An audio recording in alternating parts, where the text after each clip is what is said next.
Welcome to another episode of Rewiring Health. I am your host, Kelly Kessler, and today I'm going to talk to you about why it is so important to keep your word, not break promises, and live with integrity with yourself and others.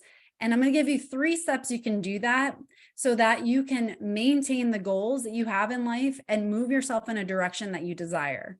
So first, I just want to share a story of how this has impacted me.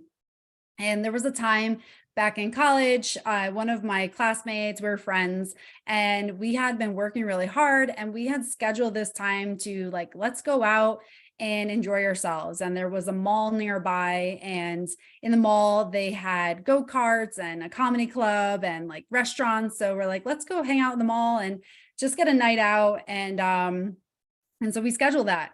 And so the night came when we were supposed to meet up at the mall, and I got ready, I'd set that time aside, got ready, got down to my car, just about to start my car. And I get a text message saying, sorry, I can't make it tonight. And that was it. There wasn't, she hadn't explained that, there was emergency or anything like that. Just said, sorry, can't go.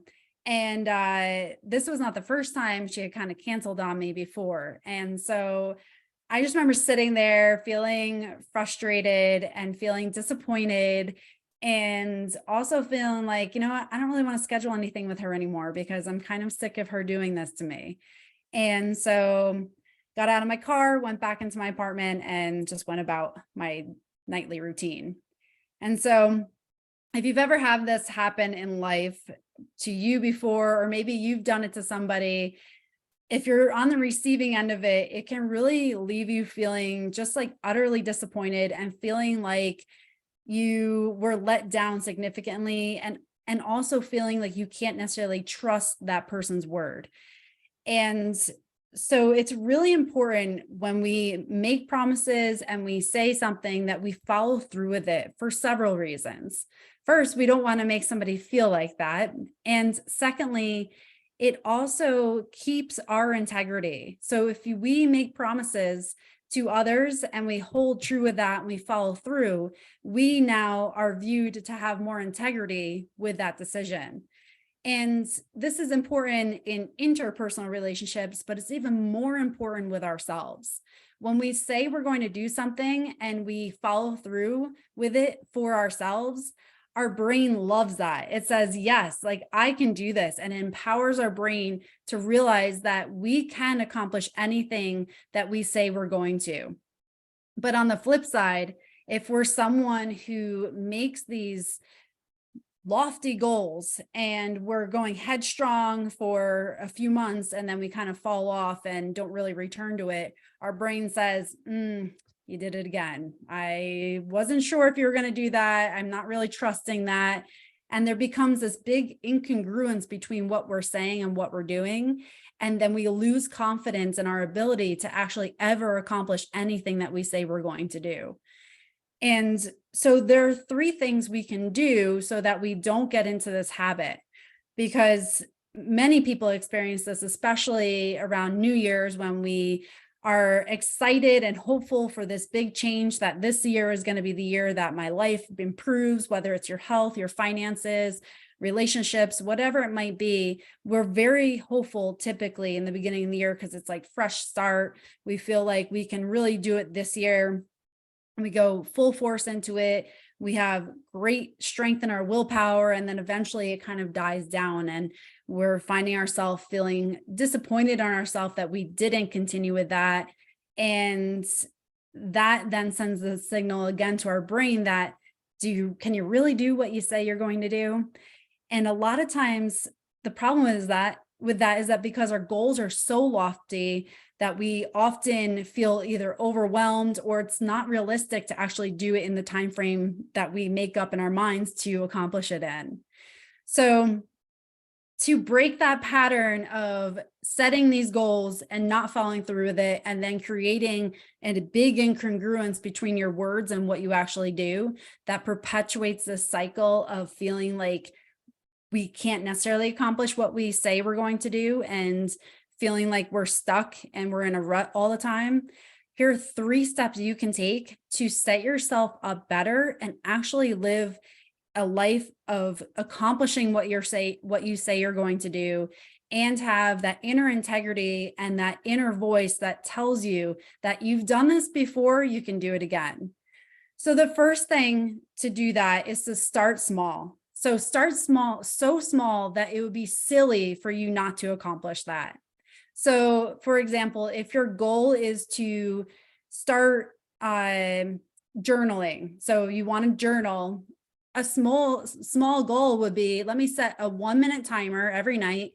And when that goes off, that's it. Like all I have to do is just 1 minute of journaling. And so it becomes much easier when you have these very, very small goals to start. And then once you start doing that, your brain says, oh, you said you're going to do it. You did it. You said you're going to do it. You did it. And that compounds. And now your brain starts trusting what you're going to do and what you said you're going to do. So start so small that it seems so silly for you not to do it, because that's going to decrease the resistance your brain has in implementing that. Because at the end of the day, the last thing we want and our brains want is another job, another thing that we have to add in that takes more time out of our lives. So that's why it is so important to start absolutely as small as you need to. The second step is to write down what you intend to do so that is clear. So when it's on paper and it's written down and it's black and white, that is now what you intend to do, and it's out of your brain and onto the paper. So it's very clear for you to see, like, this was my goal and this is what I need to hold myself to. When it's stuck in our heads and it's not out onto paper, we can often kind of manipulate that sometimes. Like, well, I said I was going to do 5 minutes of journaling or whatever it is, but you know what? Maybe tonight's okay. I'll just skip it. And then you do it the next night. I'll just skip it tonight. Yeah, you know what? Maybe that wasn't such a good goal. Maybe I should do something else. And it then becomes kind of, again, that cycle of like allowing ourselves to fall back into those patterns of what's comfortable. And now we don't make any efforts to change or move forward. So writing it down gives your brain a clear picture of like, this is what I intended to do. This is what I'm going to stick to. And then on top of that, we can't just arbitrarily make changes in our life without knowing why we are doing it. So for any life change that you intend to do, we have to have a strong why. Why is it so important that you start to implement these little things in your life and start changing? What is the driving force? So if it is writing in a journal and being showing gratitude every night, maybe your why is that you tend to think very negatively. You're in your head all the time. You feel frustrated, overwhelmed, and you wanted to try to change that. And this is one thing you wanted to start implementing. So that's a strong why, because if you truly don't want to live with feeling the negativity day in and day out, that can be a great driving force for you to actually make these changes. But if you don't know why you're doing it and it's not important enough for you to do it, your brain's going to say, you know what, we only have so much energy. It's not really worth diverting it into that direction. Let's just continue to do what we do, self-preserve, continue to feel like we're in survival, because it's not worth these changes because I'm not very efficient at it at this point. So again, our why has to be so strong that our brain wants to make these changes and go outside the efficiency box of what it's used to actually implement that. So if you're listening to this and you feel like, you know what, I have done many things and started and stopped many things in my life. I always start out strong and I feel like I never really finish strong, or I'm so sick of this like cycle that I'm putting myself in where like I try to make all these life changes and then it just never really pans out and my life is the same as it was 5 years ago. Then doing these 3 steps will really be a game changer for you to start holding your word, maintain your own integrity with yourself, start trusting what you say you're going to do. And now it changes the whole script of what you tell yourself.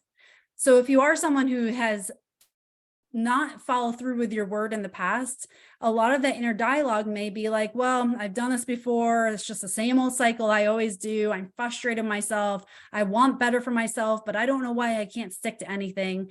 Now that dialogue starts changing to, you know what? I made the goal of writing in a journal for 1 minute every day. And now that I'm looking at it, I've been doing this for 2 weeks. I guess I can do this. And now the dialogue starts changing your brain. Like, I do hold my word. I can do that. What else can I do? And it opens up our brains for more possibility rather than being in the rut of feeling like we always fail ourselves or we can't follow through, or why do I always do this to myself? And then now again, it perpetuates that negativity cycle when we constantly have that inner dialogue, as opposed to making these very small changes in our life. And now momentum starts following that, and we can move in that direction instead of being stuck. So I hope that serves you well. Try implementing these into your daily routine, and I guarantee you will see a change in your own integrity and starting to trust your word and what you are capable of. And that is the most empowering thing you can do for yourself. If you set an intention and you follow through with it, that is straight evidence to your brain that you are capable of doing it and you are capable of doing more. So I hope this serves you. If you found value in this, share it with a friend who would also benefit. And thank you again for spending your precious time with me today, and take care and enjoy your day.